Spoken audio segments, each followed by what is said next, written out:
बिस्मिल्लाहिर्रहमानिर्रहीम। Welcome to the show Bright Shadows में आपका होस्ट शहजाद टेरी। आपको एक बार फिर खुशामदीद। आज हमारे मेहमान हैं, उनका ताल्लुक़ है ह्यूमन रिसोर्स इंडस्ट्री से।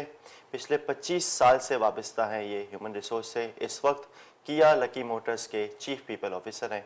आइए मिलते हैं जनाब मोहम्मद अशर सईद साहब से। अस्सलाम वालेकुम सर। वालेकुम अस्सलाम Shahzad, thank you very much for inviting me to your show.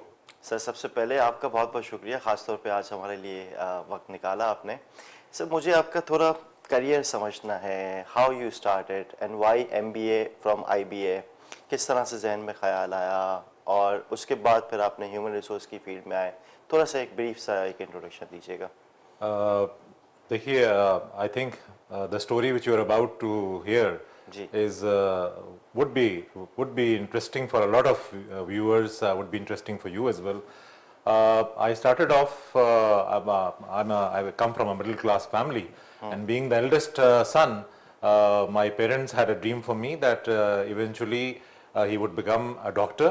So that's the thought I grew up with कि मुझे डॉक्टर बनना है और उसी तरफ चलना है। तो मैंने पाकिस्तान के बहुत सारे बच्चों की तरह मैंने भी मैट्रिक ओ लेवल्स के बाद जो है प्री मेडिकल और प्री इंजीनियरिंग में से प्री मेडिकल का इंतखाब किया, चूंकि मुझे डॉक्टर बनना था। ठीक हो गया। प्री मेडिकल में जब इंटर मेरा हो गया तो मेरे जो नंबर चाहिए होते हैं मेडिकल कॉलेज में दाखिले के लिए, unfortunately I couldn't score that benchmark.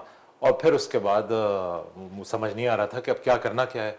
तो मैंने अपने वाले साहब से पूछा, and my father comes from teaching community, so he was a professor of physics at DJ Science College and that's where he retired from.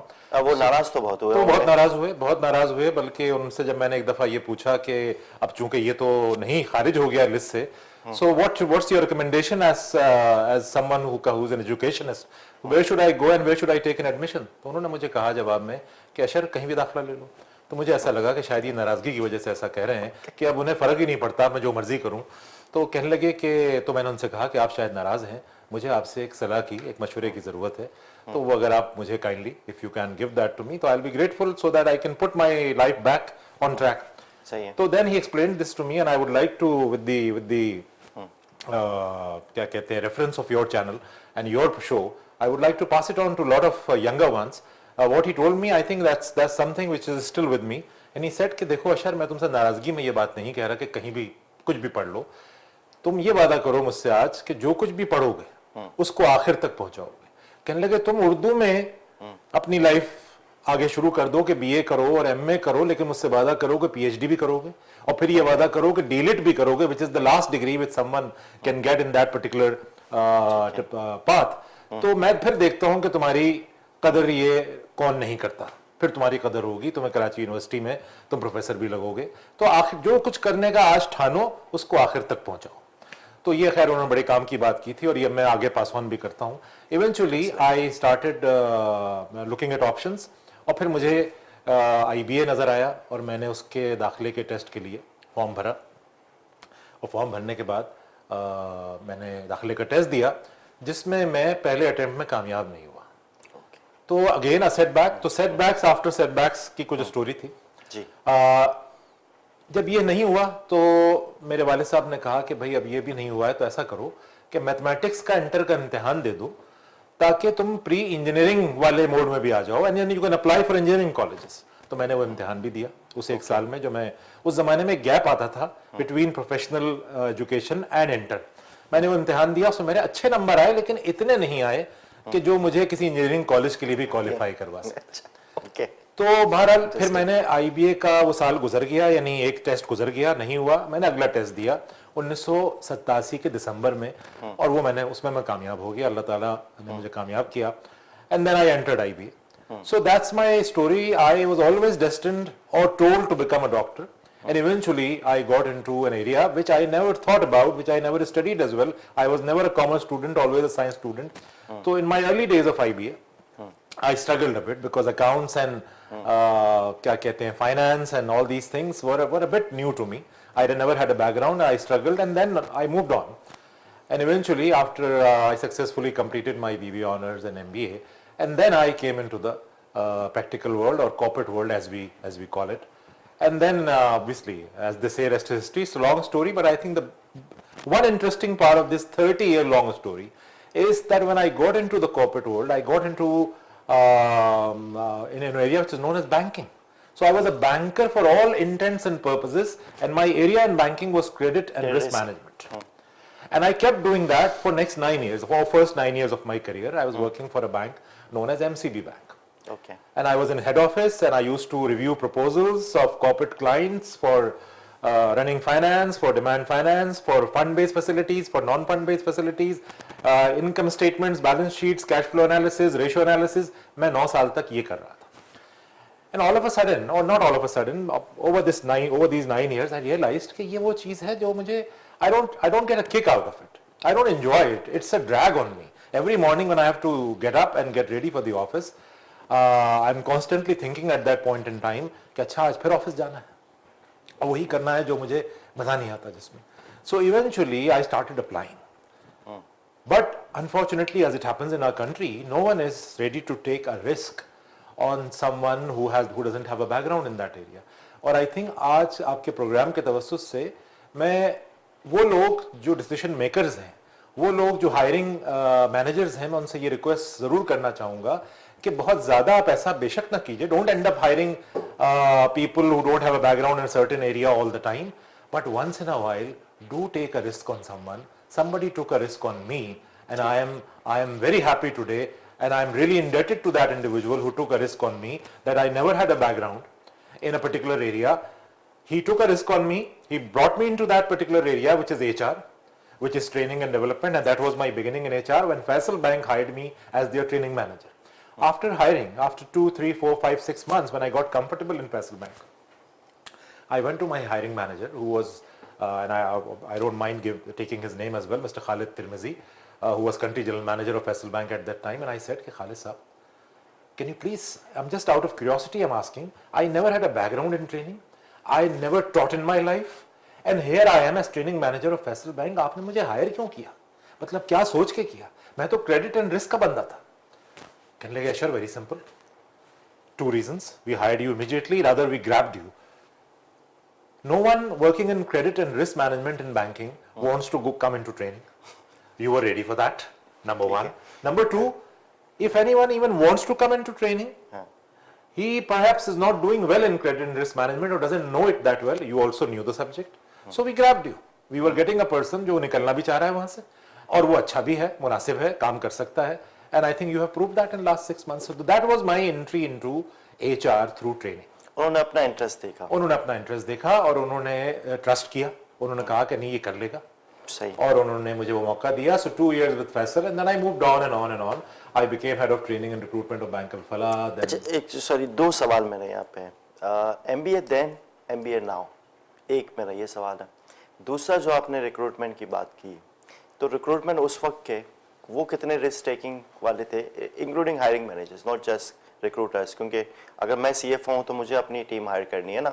HR can only support me, तो actually I am the hiring manager. So hiring manager then and hiring manager now, इस पे मुझे आपके views चाहिए. देखिए, hiring manager, I won't say that there is much of difference. अभी भी मोर और लेस ऐसा ही है. उस वक्त भी लोग बहुत ज्यादा रिस्क नहीं लेते थे. कुछ लोग लेते थे, जैसे खालिद साहब ने लिया, या आगे आने वाले कुछ और लोगों ने भी मेरे करियर में लिया. उतनी ही तादाद अभी भी है. So it has not increased. So risk appetite hasn't increased in my opinion. I hire every day and we are very aggressive people in terms of hiring. Our appetite for hiring is so much because it's in a growing industry. We need people all the time. We are expanding, alhamdulillah. So from that perspective, we are hiring every day, and I don't see hiring managers taking much of risk. They want a safe bet. बल्कि छोटा सा मुझे तो मैंने देखा, छोटा सा risk भी नहीं देखते. फॉर एग्जांपल अगर चार्टर्ड अकाउंटेंट है और इंटरनल ऑडिट का हेड रहा है और से काफी अर्से तक रहा है और कंट्रोल्स वगैरह में है, उसको CFO नहीं लेते. CFO अप्लाई करता है हेड ऑफ ऑडिट के लिए, उसको ऑडिट में नहीं लेते. इतना छोटा सा हालांकि वो है ना, क्वालिफिकेशन भी सेम है, एक्सपीरियंस ऑलमोस्ट सेम है, कंट्रोल्स दोनों जानते हैं. आपने तो CFO की बात की. CFO का नंबर 2 भी नहीं लेते अगर वो ऑडिट चार्टर्ड अकाउंटेंट क्वालिफाइड है और उसने थोड़ा सा 1.5 से 2 साल फाइनेंस में काम भी कर लिया है, फिर भी नहीं लेते. कहते नहीं, इसका लास्ट 2 इयर्स का एक्सपीरियंस तो फाइनेंस का है, उससे पहले का सारा ऑडिट है। तो एक्सक्यूज माई लैंग्वेज, बट ये जो मक्खी पे मक्खी बिठाने वाला जो अमल है ये कब खत्म होगा? ये अमल जो है इसका, ये you know what I have learned, and it's not something new which I'm about to share, it's something which all of us know, Yes. and that is ke everything in the organization, when it comes to creating a certain culture, whether it's a hiring culture, whether it's an engagement culture, whether it's a culture related to empowerment, it all trickles down from the top. The moment I have seen it in my career, especially when I was a lot more involved in training, though I am still involved in training because as HR, it's my responsibility. But there was a point in time when I was only responsible for training at Faisal, at Bank Al Falah and at Barclays. And I noticed it all the time that when CEO had a buy-in कि training culture होना चाहिए या training होना चाहिए, it was a piece of cake for me to move ahead and grow my training agenda. When CEO was not aligned, then he would end up saying कि हम ये क्यों कर रहे हैं ट्रेनिंग, ये तो पैसों का ज़िया है और इनको ज़्यादा तुम्हें बहुत शौक है ट्रेनिंग कराने का, अगर तो तुम इनको LC खोलना सिखाओ, अकाउंट ओपनिंग सिखाओ, because that's what we need. What they didn't realize was कि the soft skill side, though it looks that the money is getting wasted, but it brings in a change in attitude, but that doesn't come overnight. So that's the realization which is very important. It comes over time. So yes, coming back to your question, it will only change when CEOs start understanding and having a comprehension कि हमको ये change लेकर आना है. It will be drilled down, and then people, because everyone is not self-motivated. There are people who have to be told to get it done. Once they start doing it, they get conditioned, and then it becomes a reflex action. So it has to come from the top. अच्छा, उसी का दूसरा part MBA उस वक्त और MBA आज, उस वक्त का जो फ्रेश क्वालिफाइड MBA आता था उसका जो किस तरह का एटीट्यूड, माइंडसेट था, स्किल थी, और आज जो MBA क्वालिफाई होके आता है फ्रेश ग्रेजुएट से फ्रॉम IBA, देखिए, yes, there is a difference, and the difference is that in those times, even when I graduated in 92 and even after that also, I would say that it's not that people were not jumping jobs, people were not looking for quick changes. ऐसा नहीं है, उस वक्त भी ऐसा था, but it has increased much more now. तो उसमें पेस में बहुत तेजी आ गई है, and which is actually not good. One, two, I would say the values, as we keep saying that, it has become kind of cliched as well, ये बात करना कि जी पहले की अक़दार मुख्तलिफ थी और अब वो मुख्तलिफ होती जा रही हैं, डिटेरियोरेशन है, लेकिन ये एक सच है. फॉर एग्जाम्पल, जो फोकस था पहले वो ये होता था कि अच्छा career, a good name, getting into it, learning and then moving on. So moving on was kind of common. But अब इस वक्त मैं नोट कर रहा हूँ डेली बेसिस पर वो ये है कि kids come in, they come for the interview, and when you ask them कि अच्छे काबिल होंगे, अपना सब्जेक्ट भी जानते होंगे, सब बात जब आखिर में पहुंचेगी तो निकल के ये आएगा कि that they are actually single mindedly focused on money, they are single mindedly focused on the fact कि थोड़ा आराम होना चाहिए. अच्छा, so not ready to work hard, not ready. Exception aside means what? For example, मैं bank की बात कर लेता हूँ. कुछ अर्सा पहले मैं बैंक में जब था तो management trainees from all good schools, आखिरी दिन जब उनकी ट्रेनिंग खत्म हो जाएगी, आगे पोस्टिंग लेटर्स मिल रहे होंगे तो आके रिक्वेस्ट करेंगे कि सर एक रिक्वेस्ट है. मैं बताइए सर, वो घर के करीब वाली ब्रांच में अगर हमें पोस्टिंग हो जाए तो बड़ा अच्छा हो जाएगा. So me being a bit naughty person, तो मैं थोड़ी शरारत करता था. मैं कहता था कि बेटा बात तो तुम्हारी बड़ी अच्छी है, तो ऐसा है कि इतनी तकलीफ भी क्यों, तुम्हारे घर में ब्रांच खोल देते और तुम्हारे बेडरूम के बराबर वाले कमरे में खोल देते हैं ताकि the moment you get up and you turn you will be in the branch. Does it sound good to you? तो वो उन्हें पता चल जाता था कि सर का मूड जो है वो कुछ खराब हो रहा है. But that has actually increased. नहीं, लेकिन डिजिटल दौर में पॉसिबल है ये? वैसे डिजिटल ये बुरा नहीं था, ये एप्लीकेबल हो सकता है. नहीं, बिल्कुल एप्लीकेबल हो सकता है. डिजिटल दौर आ चुका है, बट डिजिटल दौर के ऊपर और बहुत ज्यादा आया है post COVID. We are all we all experience that, and it's good कि हम बहुत सारी चीजें जो है वो घर बैठे या कहीं भी बैठे कर सकते हैं. इसको मैं कंटिन्यू करूंगा, खासतौर पे स्मार्ट वर्किंग एनवायरनमेंट पे, कल्चर पे. जनरेशन जी मेरा ख्याल है कहते हैं, millennials and gen Z. But एक छोटे से वक्फे के बाद आप इश्तिहार देखिए.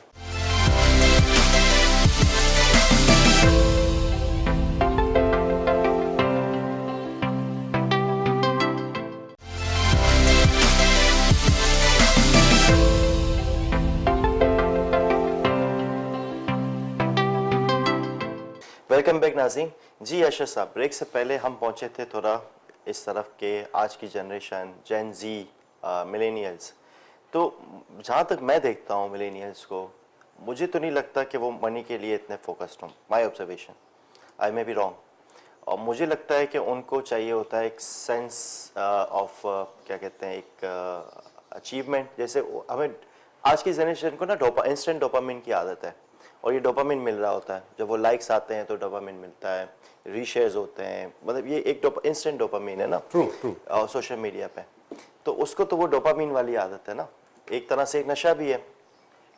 तो ऐसी जनरेशन को मुझे तो नहीं लगता कि वो पैसों के लिए होगा।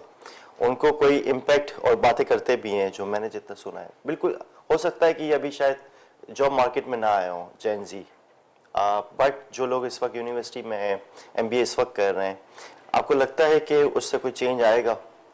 देखिए, I fully agree with you. So when I talked about money, that was point number one. Okay So yes, I still stand by my statement because I experience it every day कि बात जहाँ जाके टूटती है वो कि नहीं जी इतना नहीं इतना, और ये इस तरह से इसकी वजह ये है, इसकी वजह ये है। But what you are saying, I'll build on it. Definitely they want purpose in their work. They want some more meaningful work, Yes. and they want that dopamine as well in Yes. terms of recognition, in terms Yes. of appreciation. Yes. बिल्कुल सही है। But ये सब चीजें, इसमें से कोई चीज भी, इवन मनी भी, मैं नहीं कहता कोई चीज बुरी है, but career is one thing which has certain stages. It's a life cycle. ठीक है। At every stage, it's not that out of 7 factors which I take into account when I tell the older ones and the younger ones both when they are switching, I have made a formula for switching. Okay, what should be looked into when you are switching? And these are 7 factors: compensation, career growth, learning opportunity, culture, image of supervisor if someone can get to know him Yes. or her, business performance of the organization, and name and reputation of the organization or the group. These are the 7 factors which should go into that decision. But unfortunately, what I see almost every day is that people, since they are kind of depressed or frustrated about their current organization, what they end up doing is they jump after looking at just one factor, and that is compensation. The moment they get in, after first 4 to 6 months, the honeymoon period is over, and we find a lot of people saying, oh my god यार, इससे अच्छी तो वही जगह थी यार जहां से मैं आया था, मैंने तो ये सोचा ही नहीं था। क्यों नहीं सोचा था? Because you never did your homework on the other 6 factors. So from coming back to the millennials and Generation Z, they want purpose, which is fine. They want meaning, which is fine. They want recognition, fine. What they're not carrying with them is adequate patience.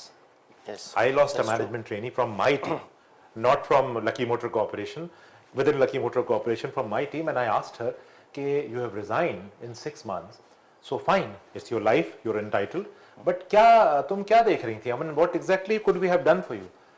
Sir, मैं बहुत कुछ सीखना चाह रही थी, लेकिन मेरी rotation नहीं हुई। तो मैं टैलेंट एक्विजिशन में थी, मैं चाह रही थी कि मैं organisation development, rewards, learning and development, इन सारे एरियाज में मुझे रोटेशन मिलती।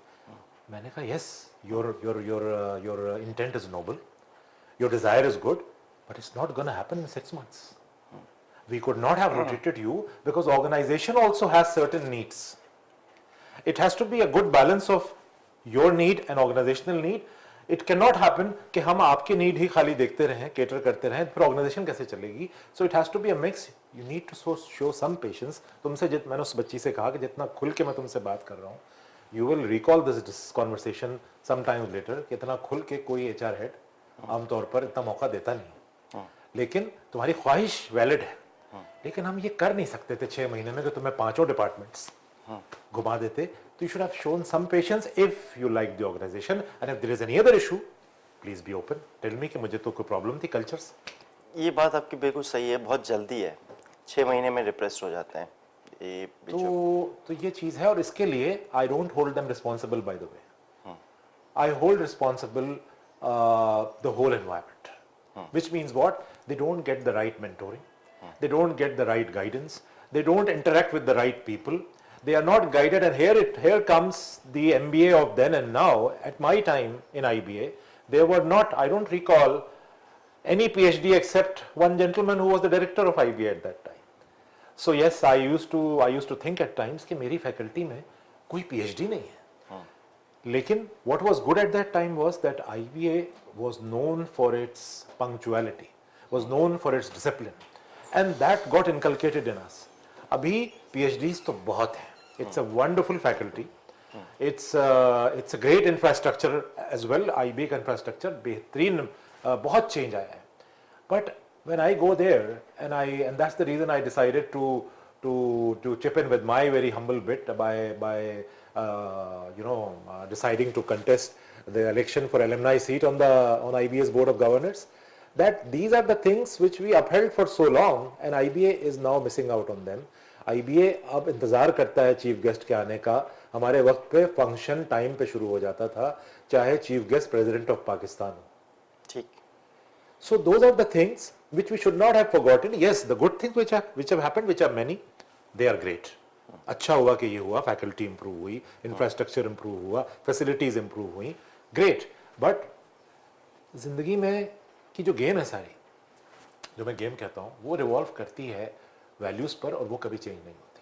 प्रिंसिपल्स और वैल्यूज कभी चेंज नहीं होते, ये वही रहते. व्हेन यू से वैल्यूज, तो आज के जो दौर के जो बच्चे हैं उनकी भी तो वैल्यूज है ना. देखिए, money is also a value, for me is a value, innovation is also a value, disruption is also a value. You are getting my point. Correct. आप एथिक्स की बात करें, एथिक्स भी वैल्यू है. सो व्हाट वैल्यूज, क्योंकि values, अच्छा दूसरा value से ही दूसरा कि क्या हमें अपनी वैल्यूज पता है या हम कंफ्यूज्ड हैं. ये दो सवाल है मेरे आपसे. देखिए, हमें अपनी वैल्यूज पता तो है, यानी हमारी नॉलेज में है वो. We are aware of those values, we have heard about them from someone somewhere, but no one has inculcated them in us. हमें उसकी अहमियत नहीं पता. सो व्हेन वी से कि इंटेग्रिटी होना चाहिए, ऑर्गेनाइजेशन की भी वैल्यू है, हमारे घर की भी वैल्यू है कि इंटेग्रिटी होना चाहिए, Yes. ईमानदारी होना चाहिए, but they have not been ingrained they have not been hammered in the way they should. Corporate value statement में तो लिखा होता है लिखा होता इंटीग्रिटी, है. ट्रांसपेरेंसी भी लिखा होता है, गवर्नेंस भी बस लिखा हमारा होता है. चैलेंज सिर्फ इतना है, we don't have faith in those values. जिस तरह हमें ये फेथ है कि इतने पैसे वहां खर्च किए जाएं तो ये काम हो जाएगा, हमें उस वैल्यू पे फेथ नहीं है. और ये फेथ, अगेन आई वुड से, कि ये कसूर एनवायरनमेंट का होता है. इनेबलिंग एनवायरनमेंट जब मिलता है तो चीजें इनग्रेन हो जाती हैं, नहीं मिलता तो नहीं होती. And here I think it's very important to share, I don't know it's a good news और a bad news, but I have learned and I am very, that's a very firm belief. हम तो हो गए बड़े, जैसे भी हुए, अच्छे हुए, बुरे हुए, और जो मेरे सुनने वाले इस वक्त और देखने वाले हों, लेकिन हम सब की फैमिलीज हैं, हम सब के छोटे भी हैं, मेरे बच्चे हैं. मैं ये बात सबको बता देना चाहता हूं कि जो कैरेक्टर है और जो पर्सनालिटी है वो 10 साल की उम्र तक बन जाती है. It doesn't happen after that. True. तराश खराश हो सकती है, ठीक है, रफ एजेस रिफाइन हो सकती हैं, लेकिन चेंज नहीं हो सकता. सो इसीलिए बहुत सारी आदतें बड़ी जल्दी डाल देनी चाहिए बच्चों को, otherwise then they become part of them and then they live with that. So coming back to the fact कि वैल्यूज इनग्रेन नहीं की जाती, इनग्रेन की जाए, उन पर यकीन दिलाया जाए कि these are those things which will carry you for the rest of your life and they are important for your worldly, for your moral success as well. कि तुम अगर जेफ बीजोस या बिल गेट्स बनना चाह रहे हो तो ये उसके लिए भी जरूरी है. ये चीज जाती उस तरह से नहीं है. And then what they do is they see what's happening around. जो वो देखते हैं वो चीज कर लेते हैं. इसीलिए कहा जाता है वॉकिंग द टॉक का जिक्र तो उसका बहुत होता है, बट सीईओज वो टॉक जो है वॉक करते नहीं. अगर करें, it has a trickle down effect immediately. Prime minister cycle पे चलना शुरू हो जाए तो सब नहीं, लेकिन कुछ लोग जरूर ट्राई करें. लेकिन बातें तो हम करते हैं ना, बातें तो हम ऑस्टेरिटी मेजर्स की, साइकिल पे चलने की.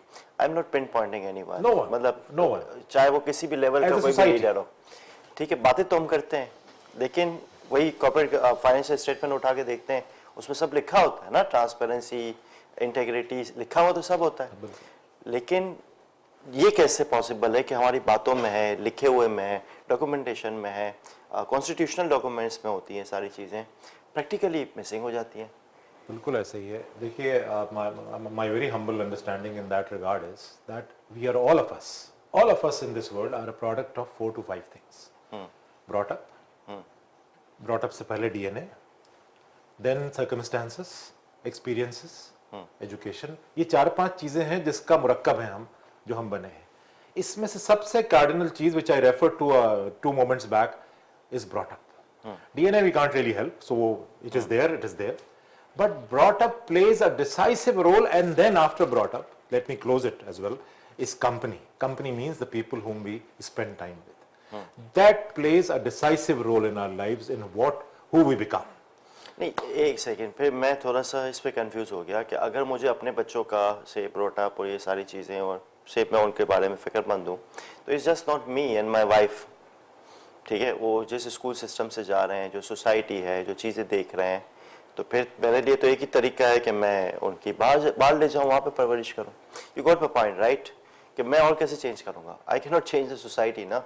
नहीं, we can not, and that's what I am saying, and I will reemphasise it, कि जो आपने बात की कि मैं और मेरी वाइफ यानी उनका बाप और उनकी माँ, obviously it can be contested, it can be disagreed with, but my experience, personal experience is that those two individuals play a decisive role in what they become, no matter how the society is. बहुत मैं इसकी मिसाल आपको देता हूँ, अपने ही घर से दे देता हूँ, बुरी बात होती है अपनी मिसाल देना. My son, obviously he lives in this society, he sees whatever is happening around, but we have remained so focused on our kids. I have mashallah 2 daughters and 1 son. I'm giving example of son. उसने, हम बाहर थे मुल्क से कुछ अरसा, ज़्यादा अरसा नहीं, सारी ज़िंदगी उसने भी यहीं गुजारी है, मैंने भी 3-4 साल के लिए हम बाहर गए, वापस आए. एडमिशन ओ लेवल्स का वो स्टूडेंट था, एडमिशन कहीं ना कहीं लेना था, तो हमने एक नॉर्मल स्कूल में, so that normal school was not top 10 schools of the city, एक नॉर्मल स्कूल में उसको एडमिशन दिया. He based on what he is getting from home, the focus, the attention, the determination, the inculcation, whatever in our humble way we were trying to do, he did extremely well, so well that he got all top marks in his subjects. In one of the subjects he was top in the world, so he got a shield for that as well. We were delighted, and same thing happened in his A levels as well. Having said that, people started asking me when they got to know it, and it became kind of talk of his circle, and कि यार school कौन सा था? मैंने कहा जी school ये था. अच्छा ये स्कूल था? मैंने कहा it's got nothing to do with the school. It's got, if he would have gone to any other school, he would have scored the same marks, because school में तो वो साल भर था, हम वापस आए थे, हमें कहीं भी डालना था ताकि एक सिस्टम में वो आ जाए, वो कर दे. So all I'm trying to emphasize, I'm not trying to undermine the importance of institution, not at all. Institution plays a great role. All I'm trying to emphasize with this example is that parents have a very crucial role, and they cannot shed that role, or they cannot get away by saying कि भाई वो तो ऐसा था कि अब हमने तो कोशिश की, लेकिन वो माशरा ही ऐसा था सारा. तो वो, so I'm just trying to stress on it for a reason कि ऐसा नहीं है. नहीं, वो एजुकेशन वाली बात तो मैं समझ रहा हूँ. इवन मेरा भी कुछ ऐसे ही बैकग्राउंड है, छोटा स्कूल था और कराची में टॉप किया और गोल्ड मेडल्स दिए. आई नो, मतलब मुझे भी कोई ऐसे कोई ख़ास नहीं मिला. बट इम्पॉर्टेंट थिंग, मैं चूँकि आपने अपनी एग्जाम्पल दी है, I was always a rebel, चाहे वो स्कूल हो, चाहे वो IB हो, चाहे वो ICAP हो.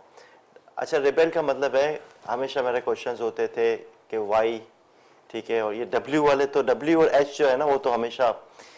And I use to ask a lot of question to my teacher. ऐसा नहीं है कि मैं उनकी रिस्पेक्ट नहीं करता था, लेकिन बहुत सारे टीचर्स को लगता था वो डिसरिस्पेक्टिव फील करते थे, ठीक है. अच्छा, over the period of time corporate में भी मेरा जो कि एक वैल्यूज बन गई ना, अब रिबेलियन या जो डिसरप्शन है वो मेरी वैल्यूज का पार्ट है. But 99.9% were not rebels. वो क्या होता है कि टीचर ने बताया एज इट इज, करेक्ट, ठीक है, करेक्ट. तो वो जो सिस्टम है वो तो समझ सकता हूँ कि मार्क्स आ गए, वो सारी चीज़ें एक्स्ट्रा ऑर्डिनरी, वो तो मुझे पता है, वो काफ़ी चीज़ें. अच्छा, इसमें हालांकि मेरे पेरेंट्स भी कोई वो नहीं करते थे. मेरे पेरेंट्स भी वही थे कि नहीं, वैल्यूज़ हैं, फला हैं, सवाल नहीं पूछते. वो जो अल्लामा इकबाल का शेर भी है ना, गला तो गोंद दिया अहले मदरसा ने तेरा, कहाँ से आए सदा, ला इलाहा इल्लल्लाह. तो ये तो हमारे पूरे इकोसिस्टम का पार्ट है. इसमें हमारी फैमिलीज भी शामिल है, including my on family. Correct. मतलब मैं रिस्पेक्ट करता हूँ अपने पेरेंट्स की, ये बहुत सारी चीज़ों में मेरी तरबियत की. बट कंप्लायंस वाले वो भी थे कि बस ये चीज़ें माशरा है, लोग क्या कहेंगे, वो सारी चीज़ें ना. आप समझ गए कि मैं किस इकोसिस्टम की बात कर रहा हूँ. I can not change my daughters. मेरी 3 बेटियाँ हैं, ठीक है, हाँ दे कैन फॉलो मी, और मैं क्या किस चीज़ से उनको इंस्पायर करूँगा, मैं अपनी बातों से उनको इंस्पायर नहीं कर सकता हूँ, and I know this very well. मैं उनके मेरे कहने पे वो नहीं चलेंगी, बट जो मेरा करेक्टर होगा, मैं अगर उनको कह दूंगा कि दोस्त को मना कर दो कि घर पे नहीं है, तो वो तो मैंने एक मतलब उनके जहन में डाल दी ना, तो मैं ऐसा नहीं करूँगा। आप समझ गए मेरी बात? बिल्कुल बिल्कुल। तो वो तो मेरी अपनी पर्सनल वो चीज़ें है ना, लेकिन इकोसिस्टम ऐसा नहीं है। इकोसिस्टम ऐसा नहीं है, so it's kind of I would से हार्ड वर्क। लेकिन मेरा मानना ये है, मैं खुद I was a bit lucky I would इसका जवाब लूंगा मैं आपसे ब्रेक के बाद। जी नाजरीन, बहुत इंपॉर्टेंट जवाब आने वाला है, stay tuned.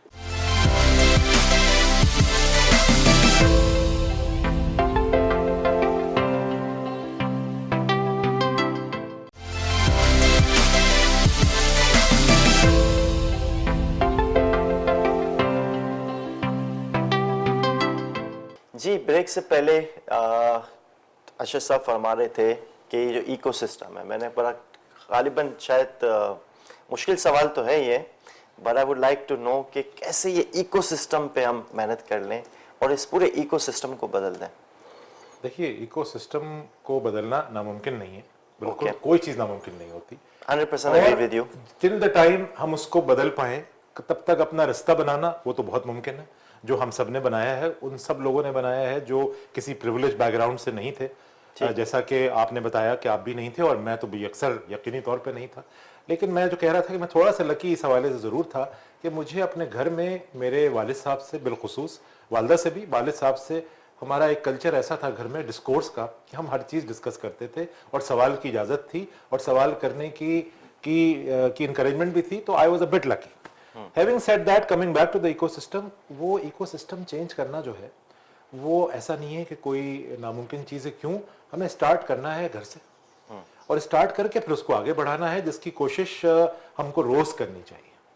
But at the same time बच्चे तो ग्रो कर रहे हैं साथ साथ, इकोसिस्टम परसों तो चेंज हो नहीं रहा, तो उसमें फिर उनको हमें वो स्ट्रेंथ देनी चाहिए जो कि आपने बड़ी अच्छी बात की कि कैरेक्टर के हवाले से बच्चे जो हैं वो as lot of us say, they do not do what we say, they do what we do. तो हम वो काम करें जो उनको मजबूत बनाए और वो अपने रास्ता, अपने आप को नेविगेट करना सीखें। इसी के अंदर कामयाबी और नाकामी में हर बार ये लोगों से कहता हूँ, बच्चों से भी कहता हूँ, बड़ों से भी कहता हूँ कि देखो, don't be focused on result, focused on your effort. If there is अब जरा सा भी कमी है अगर तुम्हारी एफर्ट में, that is something which should be concerned about. I tell this to the management trainees who come in and I tell them by example कि देखो, अपने करियर को यहाँ नहीं रखो, यहाँ रखो। यहाँ रखने का करियर का अंजाम जो होता है वो दो चीजों में होता है, डायबिटीज एंड ब्लड प्रेशर। तीसरा इसका रिजल्ट कोई नहीं है। यहाँ रखोगे so you will have faith in yourself कि ये मैंने बनना है, इसकी तरफ मैं बढ़ रहा हूँ। मुझे रोकने वाला रोकने की कोशिश तो करेगा, बट कितना रोक पाएगा? नहीं रोक पाएगा, बिकॉज रिजल्ट किसके हाथ में है? रिजल्ट मेरे बॉस के हाथ में नहीं है, रिजल्ट मेरे प्रिंसिपल के हाथ में नहीं है, रिजल्ट तो कहीं और से ड्राइव होता है। मेरा काम, I have to chip in with my bit. और फिर मैं उनको मिसाल भी देता हूँ जो बड़ी सामने की मिसाल है, लेकिन बड़ी बड़ी इंपॉर्टेंट मिसाल है कि we need to operate with clarity in life. And clarity is, Allah ताला कह रहा है कि लैसा लिल इंसान इल्ला मा सआ, हमने इंसान को उसकी कोशिश से ज्यादा कुछ नहीं दिया। तो जितनी कोशिश करेंगे उसका सर्टिफिकेट तो उसने दे दिया कि हम ये लहा मक्तसबत वो अलैहा मक्तसबत, तो वो तो उसने वादा कर लिया। अब वो वादा हमें समझ में ना आए, हमारे अंदर ना उतरे या उतारा ना जाए, तो फिर वो that's a problem with us. लेकिन अपना काम करते रहना चाहिए इकोसिस्टम को चेंज करने के लिए। And I think I do it every day, and I am sure a lot of other people do it every day, in terms of guiding someone, in terms of bringing them back on track. That's my passion. I think that one of the reasons why I am in front of you today is this, कि ये बात और लोगों तक पहुंचे। If I ask you for your support and your commitment, देखिए मैं तो तैयार हूँ और मैं कर भी रहा हूँ जितना मैं डिसरप्ट कर सकता हूँ, disruption in the positive sense. Positive sense, ठीक है। absolutely। आप क्या कितनी हद तक जाएंगे, वो उसके लिए काफ़ी लोगों के चैलेंजेस मैं ऑलरेडी अपने प्रोफेशन में भी, क्योंकि अग्री नहीं करते लोग, but over the period of time समझ आती है। और फिर वही सारी चीज़ें, ऐसा भी हुआ है कि 2 साल पहले मैं जो बात कर रहा था, आज वो ज़बानें ज़्यादा आम हो गई है। मैं अपनी फ्रेटर्निटी सीए की बात कर रहा हूँ कितना तैयार हैं कि ये काम जो है हम मिल के करें? मैं ICAP पे ऑलरेडी कर रहा हूँ, आप IBA पे करें या MBS पे करें फॉर एग्जांपल, एंड देन इसको आगे बढ़ाएं। I am absolutely 100% on to it because I feel responsible for it. ये महसूस करना जरूरी है। ये उसका मकसद when it comes, when I talk about myself, I'm not going to do it, or I'm not doing it in my own little way for the reason कि जी मैं 4 नए लोगों से मिल लूंगा या मैं नेटवर्क कर लूंगा। I think I'm now kind of beyond that। वो तो बाई प्रोडक्ट है ना, वैसे वो तो वैसे भी होंगे ना, कुछ भी करेंगे तो वो तो चीजें तो होंगी। खुशी होती है किसी एक को कोई भी अच्छी बात बता के। और मेरा एक और चीज भी मेरे बिलीफ सिस्टम में है जो मेरे अगेन अल्लाह ताला ही हमें वो सिखा रहा है। मक्के का आखिरी दौर था, बड़े हालात ख़राब थे और बड़ा सख्त टाइम था जो रसूल अकरम सल्लल्लाहु अलैहि वसल्लम ने गुजारा। और अच्छा, उनका जब भी जिक्र आता है, उनका नाम लिया जाता है, उनके हवाले से बात होती है, तो अक्सर हम कोई अकीदत के बियॉन्ड जा नहीं पाते। उनको as a leader, as someone who was a missionary, as someone who was a strategist, हम उसको एनालाइज अनफॉर्चुनेटली नहीं कर पाते। लेकिन हमें करना चाहिए कि उनकी क्या स्ट्रैटेजी थी, right man for the right job की, वगैरह वगैरह वगैरह। तो मक्के के उस आखिरी दौर में, इतने सख्त मुश्किल दौर में, जब वो बहुत उदास और परेशानी का एक वक्त आया, इंसान थे at the end of the day, तो अल्लाह ताला ने कुछ अपनी आयत नाजिल की जिनका मफहूम ये था, कहीं गलती हो तो अल्लाह ताला माफ़ फरमाए। अल्लाह ताला ने कहा कि ऐ मेरे नबी, आप परेशान ना हुआ कीजिए, आप उदास ना हुआ कीजिए, आपका काम पैगाम पहुंचा देना है, हिदायत देना हमारा काम है। हाँ, उन पे निगरान नहीं है, निगरान नहीं है। तो अल्लाह ताला ने वाज़ेह कर दिया for all times to come that our job is to make an effort.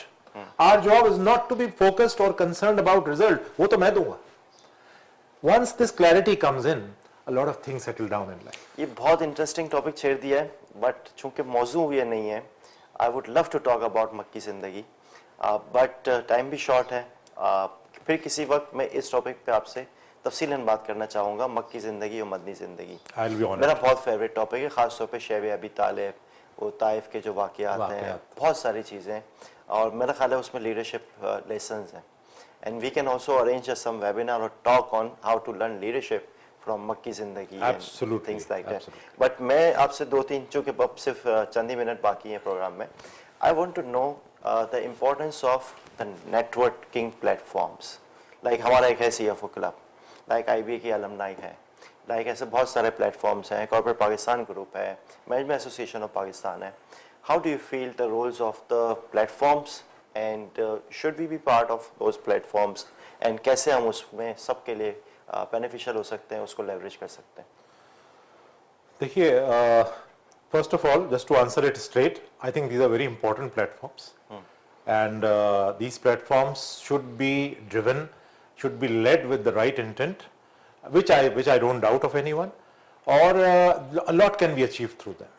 Because when we make a platform, we assume, and we obviously try as well, that these are all like-minded people who want to steer in one direction with a larger objective and goal. So from that perspective, these are very important. A lot can be achieved through these platforms. So I am absolutely for them. Having said that, यकीनन हर शोबे की तरह और हर माशरे के हिस्से की तरह ज़रूर ऐसे लोग भी उसमें होते हैं जो कि जिनके ऑब्जेक्टिव्स कुछ डिफरेंट होते हैं, which is fine, because we are not there to guard people और टू मॉनिटर देम। ठीक है, उनका जो भी अपना पर्पस है वो होगा, लेकिन लार्जर ऑब्जेक्टिव अगर अच्छा है, जो कि अच्छा होता है, चाहे वो CFO क्लब हो, चाहे वो IBA अलमनाई एसोसिएशन को रिजुविनेट करना हो, चाहे वो कॉर्पोरेट पाकिस्तान ग्रुप हो, I think all of them are doing a great job in bringing people on one platform, driving them to a common purpose. बहुत अच्छा काम कर रहे हैं। This should actually increase, but one very small I would say suggestion is, duplication नहीं होना चाहिए। सही। So I am not saying कि जो 3 नाम मैंने लिए उनमें कहीं डुप्लीकेशन है, उनमें नहीं है। CFO is focused on CFO, but ऐसा नहीं होना चाहिए कहीं और अगर कोई ये इस तरह की ऑर्गेनाइजेशन काम कर रही है तो they should be big hearted enough to join hands. Yes, collaboration is the collaboration होनी चाहिए। बिल्कुल सही, 100% एग्रीड। सर, वक्त खत्म होने से पहले एक सरप्राइज राउंड है हमारा, that is called rapid fire round. Please. Rapid fire round में आपको मैं छोटे छोटे से टॉपिक दूंगा, and I would like to have rapid as well as some fire in the response. So are you ready? Absolutely, I am working for a disrupting organization. चलिए, पहला लफ्ज़ है disruption. Disruption is I think is the order of the day. It will continue. It has always been there. It will continue. सिर्फ उसको embrace करना, that is the challenge. Iqbal ने कहा था कि आईने नौ से डरना, तर्ज़े कोहन पे अड़ना, मंजिल यही कठिन है पाँवों की ज़िंदगी. क्या बात है. Leadership is what which takes societies and nations to the next level, to the next desired level. It's only leadership. How much is the why factor? Why means the purpose is important in anyone's career. Absolutely cardinal. Without why, we cannot even move ahead, and we are not very much in habit of asking why. In our society, we need to inculcate this more with every day कि why के जवाब हमें मिलने चाहिए और हमें बताने चाहिए. ये why ही था जो जिसने यूनिवर्सल लॉ ऑफ ग्रेविटी इजाद किया. आप अपने डिपार्टमेंट के लिए हायरिंग कर रहे हैं. दो कैंडिडेट हैं. एक में पैशन है भरपूर, एक में क्राफ्ट्समैनशिप है, अपने स्किल में बहुत ज़्यादा महारत है. ठीक है. अदरवाइज दोनों बहुत हार्ड इक्वल. मतलब जो जिसका पैशन है उसको भी क्राफ्ट आता है अपना, बट पैशन उसका हाईएस्ट है, एक का क्राफ्ट्समैनशिप हाईएस्ट है, और दो में से एक रखना है और बाकी इक्वली गुड है. तो आप किसको चुनेंगे? देखिए इसका मैं आंसर ऑनेस्ट दूंगा. Yes. My decision will depend on the circumstances. Means what? If it's the only. There is no diplomatic answer. आपको एक आंसर देना है, आप चूज कीजिए. नहीं, सपोज आप अपने नीचे हायर कर रहे हैं, if आप I'll- एचआर में आपका एचआर में हायर कर रहे हैं. मैं एचआर में Passion हायर और कर रहा हूँ. craftsmanship. नहीं, मैं डिप्लोमेटिक आंसर नहीं दे रहा था बाय द वे, मैं रियलिस्टिक आंसर दे रहा हूँ. Okay. रियलिस्टिक आंसर ये था, and I'll go with my heart as well. Yes. Realistic answer ये था कि if that is the only role, वो ऐसा रोल है जहाँ पे क्राफ्ट्समैनशिप, ये एक्सपीरियंस मुझे चाहिए ही चाहिए, वरना मेरा डिपार्टमेंट ढह जाएगा. नहीं, आपका एचआर का रोल है. आपके एचआर में एक रोल है. हाँ, मैं वही मिसाल दे देता हूँ उस रोल की. मैंने मेरे पास एक ही पैशन वाले का क्राफ्ट्समैनशिप है इस लेवल बिल्कुल highest. No, obviously, my answer is very straight. Passion वाला. No two opinions about that. Okay. It's a no-brainer. Thank you very much. Last मेरा, and which is very close to my heart as well as your heart, IBA. IBA is a great institution, undoubtedly. Has done so much for this country, and it's actually not as much acknowledged. It is acknowledged, but not as much as it has done. It has given some of the most brilliant individuals, not only to the corporate world, but beyond that as well.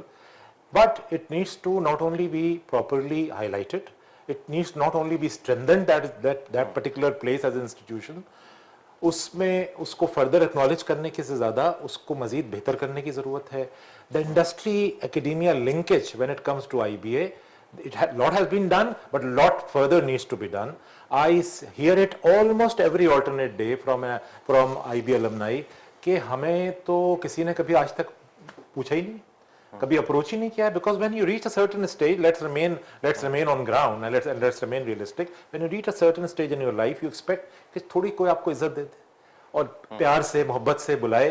वो आने को तैयार हैं. Yes. ये काम नहीं किया गया तो ये काम होना चाहिए. Plus my own personal passion when it comes to IBA is कि in addition to a lot of things, mentoring startups, mentoring young ones, industry academia linkage, all this stuff, one more thing needs to be done is to institute awards, IBA awards, to acknowledge and recognize people not only who are IBA alumni, but even beyond that, we as a country and we as a society are so short on appreciation. हमें तकलीफ होती है किसी को appreciate करते हुए. हमें लोगों को रिकॉग्नाइज करना चाहिए. बहुत सारे लोग चले जाते हैं दुनिया से. मैं चूंकि एक पुराने वक्तों का आदमी हूँ, तो मुझे अपने ज़माने के PTV के टाइम के बहुत सारे लोग याद आते हैं जिनके ड्रामे देखते हुए मैं बड़ा हुआ. For example someone who was, जिसको लोग जानते भी नहीं अब, Salim Nasir in my opinion was one of the greatest actors this country has seen. अगर वो हॉलीवुड में पैदा होता तो उसके स्टैचूज लगे होते. वो इतना बड़ा अदाकार था.